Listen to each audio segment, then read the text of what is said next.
Although Mayor Walsh and Governor Baker are against it, efforts are underway to create a ballot question in Massachusetts on whether or not to legalize recreational marijuana use in the Bay State. No. You'd be against it? Of course I would be against Why? it. I've never smoked a reefer in my life. I'm not sure that would be a good idea. I think it should be legalized. I don't necessarily smoke it myself, but I don't think it's that big of a deal.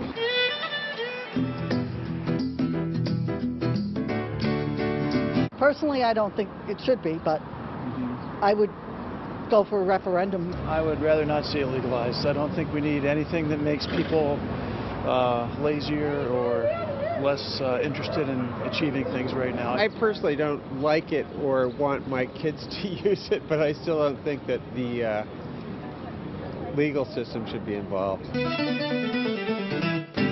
So the point is, no matter who you talk to, you're going to get an opinion one way or the other. It's time for, speaking of opinions, it's time for OTR Political Roundtable. The always shy Marianne Marsh is with us this morning, and the equally reclusive Rob Gray is also with us. All right, guys, don't hold back. You know what I'm saying? Let it go. Let it fly. So is this a sure moneymaker for the state, for the taxpayers? I mean, is this the reason why voters should be voting to legalize marijuana? Well, it's not necessarily a moneymaker at all. There's going to be an incredible amount of state regulation required. The Democratic governor of Colorado, John Hickenlooper, has said he regrets the ballot question passing in Colorado because they're having so many problems that are coming out of the legalization there. Or do they simply want to smoke in the open? That's it. This is all about legalization. It's not about revenues. It's not about anything else. It's about legalization. Period. End of sentence. And that's what this debate will be over this referendum question. Nothing else. Nothing else? Nothing else. It's interesting because, as you just heard in Ted's piece, people have opinions on either side of the road. But the bottom line here is if, for example, in the month of January, the state of Colorado can send $3 million to the schools, some might argue there's some benefit to that. And they said the same about taxes on cigarettes and a host of other things. And gas tax. I mean, go down the list. The benefits from taxes on certain consumed items have never really been what everybody said they are. But there'll be lots of things talked about, but ultimately this is about legalization. But it's also about profits for the marijuana industry, which has become a huge business. But aren't those profits there already?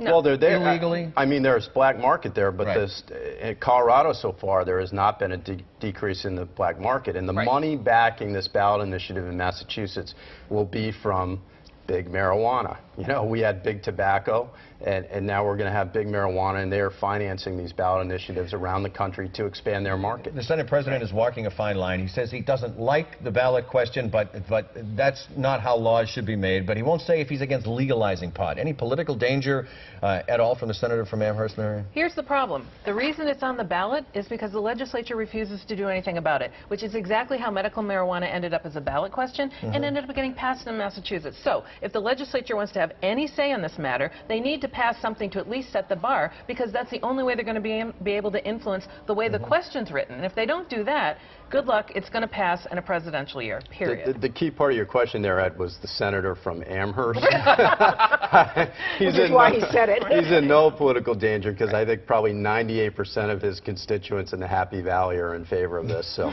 My people.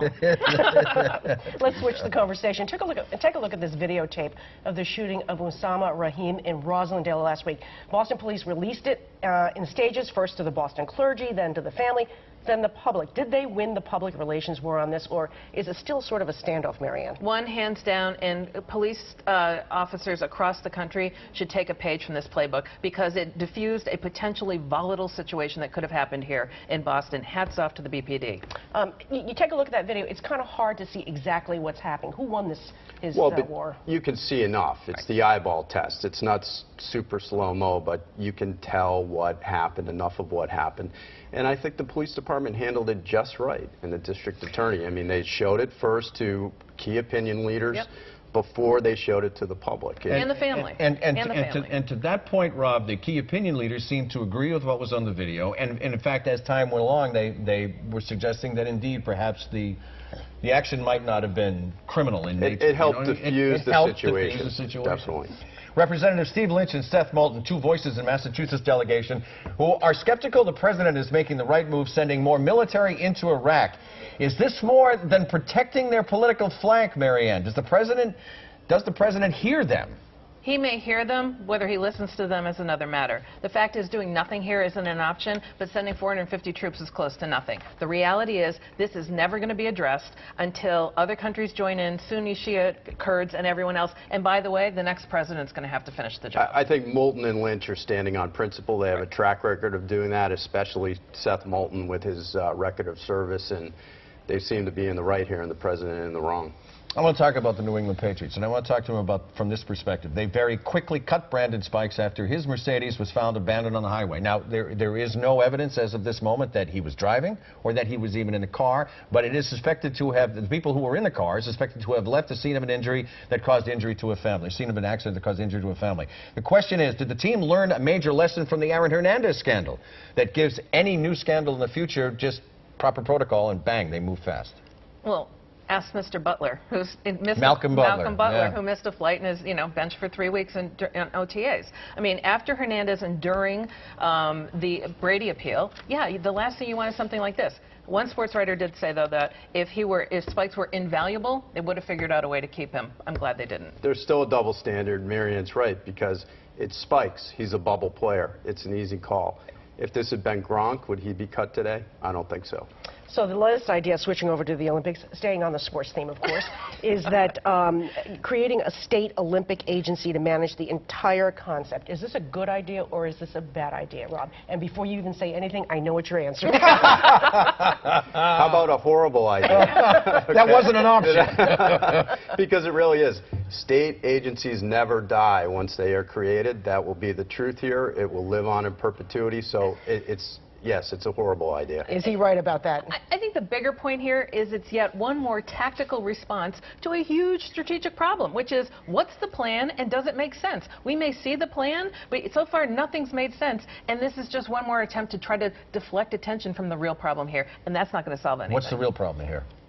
What's the plan? And who's paying for it? I mean, which is what Governor Baker is saying. There's going to be a huge public cost. I think that's clear. And the appetite for that is slim and like zero. Yeah. We're going to take a break. We'll be right back.